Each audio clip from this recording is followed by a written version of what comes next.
Oh, this is for him. This is Corey's monitor. Yeah, but how are they going to get those? This is the problem. Got no DIT? They don't have the luck. Does Corey have the lot on his monitor? He's been on the whole show. No, but we have to get the file. I'm not going to... One thing that I think off the flow... Yeah. I got a room over there.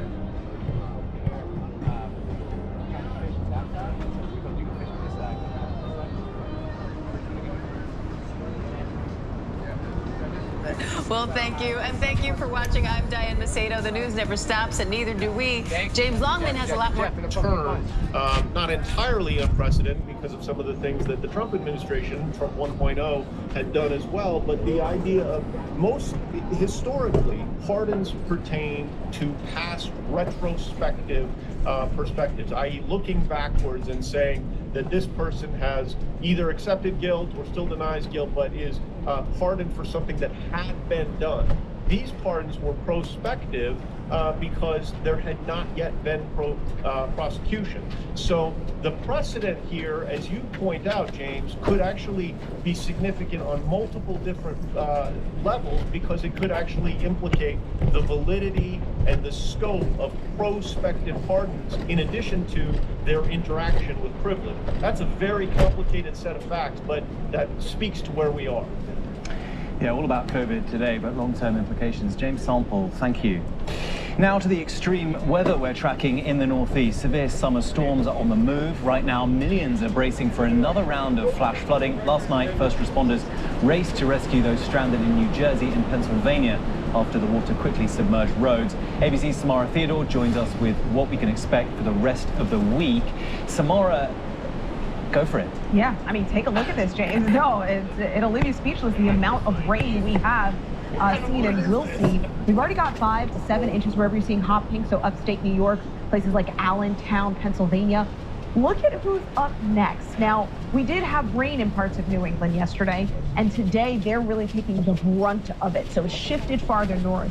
Level 3 out of 4 flood risk today for everyone in red. That includes Greenfield, Springfield, much of Massachusetts, much of Connecticut. Timing on this, so notice how we get the center of the storm system just swirling there, moving out to sea, but before it does, 4 p.m. this afternoon, Boston, you're in the thick of it. And that means that for a lot of folks in the Boston metro area, as you are headed home, picking up the kids from day camp, we're starting to see conditions deteriorate. So please be mindful and be careful on the roads. This should continue as we head into Thursday as well. James. Some wild weather this summer. Samara Theodore, thank you. Now, despite the threat of rising temperatures and dry, windy conditions, French firefighters have been able to keep flames under control west of Bordeaux for now. As ABC's Marcus Moore reports, firefighters are doing their best to stay ahead of spreading wildfires in Spain and France, which are proving to be unpredictable. Marcus? We're here in France where crews have been in the process of trying to get ahead of the flames that have been burning, that have already scorched an area 4 times the size of Paris. And they had intended to come to this area to do some preemptive work and lay water down around the area to try to keep it cool, to keep the chance of fires going down. And then just a few moments ago, we saw the smoke rising here. Another fire has popped up. And this really does illustrate how unpredictable the situation has been for firefighters, not only here in France, but also in Spain. And it is a constant effort to try to stay ahead of these flames that clearly continue to burn here.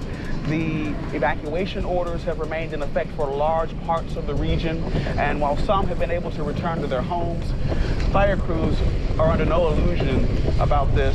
They know that this fight could potentially be far from over. The conditions are ripe for these fires to continue to pop up and potentially spread, and that's why they're trying to do their work to stay ahead of those flames.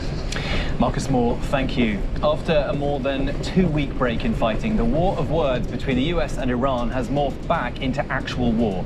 US officials say Iran launched an attack overnight on American forces in Jordan. President Trump at first decided to hold off on a massive strike, saying he hoped to revive negotiations. But just a short time ago, the president changed his tune. He's now vowing a forceful response.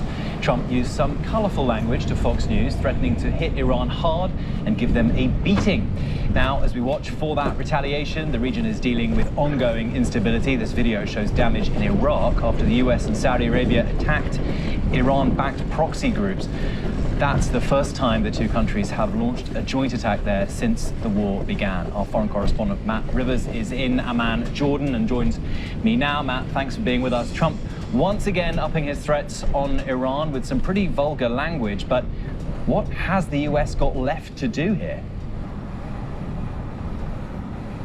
Well, you know, James, what we've heard from the president for months now, right, is the constant threats of a massive attack. And oftentimes he pulls back right at the very last second. And we don't know if that's what's going to happen again. Should they want to up the ante, they could hit more military targets. What I think would really set a new attack apart would be if he follows through on some of his previous threats to hit infrastructure across the country of Iran, desalination plants, more bridges, that kind of thing, more civilian targets perhaps that the Iranians would surely object to in a major way. But we just don't know what he's going to do, if anything, because we've heard this kind of thing from him so many times. You've covered it, I've covered it. President Trump says we're going to hit them hard. Today he said we're going to beat the effing S out of them. He can curse, but we can't, following the rules here. But, you know, that's what he said before. And so the question is he going to go further than just words? That's an open question. And I think given how many times we've heard this before, we simply can't take anything that he says at face value because we've heard this so many times and he hasn't followed through.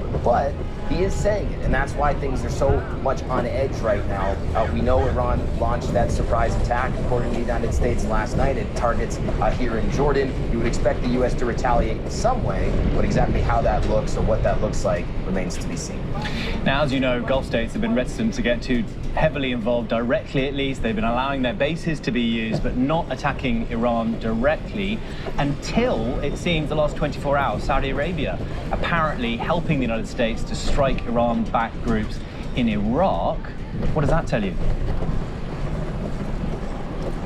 Well, it tells me that this conflict could escalate even further in a very short amount of time. I mean, the fact that the United States and the Saudi military are targeting these Iranian-backed militias in Iraqi territory tells you that the Saudis are fed up and they're ready to get into the fight, at least in some way. Remember, it was just a day or two ago that drones targeting Saudi oil facilities, state-run oil facilities within the Saudi kingdom, those drones were launched, according to the Saudi military, from inside of Iraqi territory. So it's not a huge surprise that we're seeing the Saudis retaliate inside of Iraqi territory, but still, it's yet another escalation in a series of escalations, and it just shows you how on edge this entire region remains.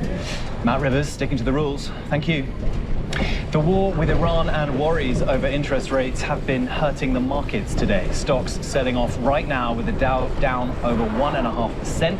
It comes ahead of an interest rate decision today from the Federal Reserve. The Fed is expected to keep rates unchanged, but a rate hike is not completely out of the question with soaring prices and inflation at a 3-year high. ABC's Elizabeth Schulze joins me now for more. Elizabeth, what can we expect from the Fed today, do you think? You know, James, there's more uncertainty going into this Fed meeting than we typically have. Typically, when we go into these decisions, it's pretty clear what the Fed is going to do. They telegraph these decisions. They want the market to know what's going to happen.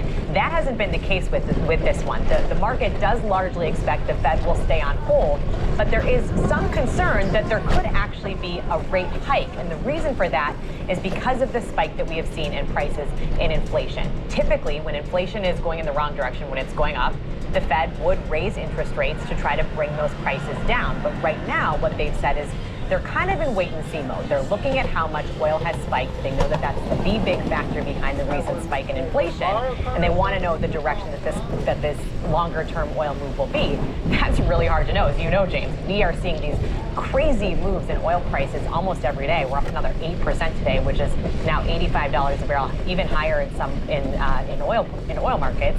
And that's also putting pressure on stocks. Part of why you see the market down almost 1,000 points on the Dow as of right now. So a lot for the Fed to calculate here. The uncertainty is not helping its calculus when it's trying to think about what does inflation look like a month or even 2 months out from here when there's just been so much volatility when it comes to these energy prices too.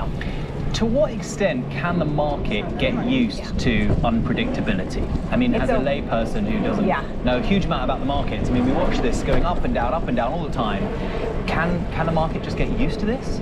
It is a great point, and some of that has been the case, that the market has gotten used to it. In fact, we've seen the market, even when President Trump issues some of his most kind of dire threats, in many ways has ignored that, because what they're really trying to look at is the data on what is happening with oil. Is oil moving or is it not? What is the rhetoric versus what is actually the action on the ground? And part of what's happening is that we are seeing a very clear slowdown in shipping, both through the Strait and also the threat of shipping slowing down in some of those other passageways that have kind of helped alleviate the oil price rise.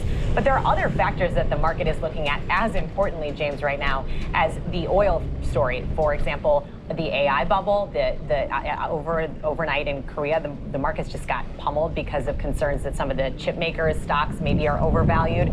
The market is very much listening to the signals, of course, from the president on oil and on that, but it's also trying to say, what are the fundamentals in the economy, and make sense of that. It's a very complicated picture. Yeah, sure is. Elizabeth Schulze, thank you. The Trump administration is ending a key Medicare subsidy program, meaning tens of millions of seniors and disabled Americans may soon be paying more for prescriptions. Medicare Part D is set to expire at the end of the year, and the administration acknowledges that it will likely result in higher prescription costs and increased premiums for about half of recipients. The health policy nonprofit KFF says some premiums could increase as much as $20 a month. The Trump administration claims the program benefits corporate insurance companies. Coming up, new details in the search for the North Carolina mother who vanished on vacation in Grenada. The new lead police are now chasing down right after this.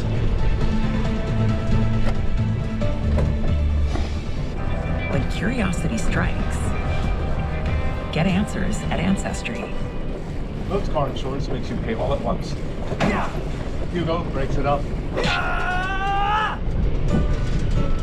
The Buzz Injury attorneys call 1-800-8-million.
Thanks for streaming with us. We're learning new details in the search for the North Carolina mother who vanished on vacation in Grenada. Police say Elizabeth Waddell went swimming before she was reported missing. Now authorities are looking for potential witnesses who may have seen the 43-year-old after she got in the water. ABC's Victor Equendo has the latest. New details about the moments before American tourist Elizabeth Liz Waddell disappeared in Grenada, last seen 1 week ago. The family releasing the surveillance video from the Airbnb where Waddell and a female friend were staying. Last Wednesday at approximately 11:45 a.m., she could be seen walking near the pool in the backyard. About a minute later, Waddell grabs a towel, makes her way towards the jetty, then apparently jumps into the water at 11:47 and then swims away from the shore.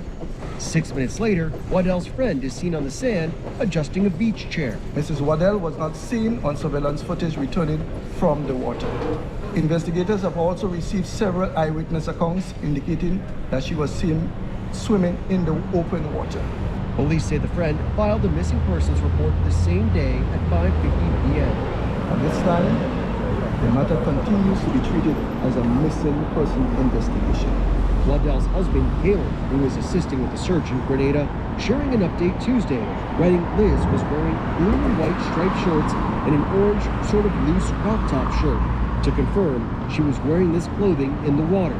Local authorities say they are now seeking help from the FBI as they try to track down potential witnesses who may have seen the 43-year-old after she entered the water. The FBI says they are ready to assist. Police in Grenada are asking anyone with any information that might help to please come forward. Guys. Victor Akendo, thank you. Coming up, if you're bored at work, you might be suffering from rust out, what the viral term means and what it says about the job market. Hey, man. Life doesn't slow down. It's loud when you need quiet, messy when you just cleaned up. It's the things you can't say no to, the people you do anything for. It's the 73rd, or rather 37th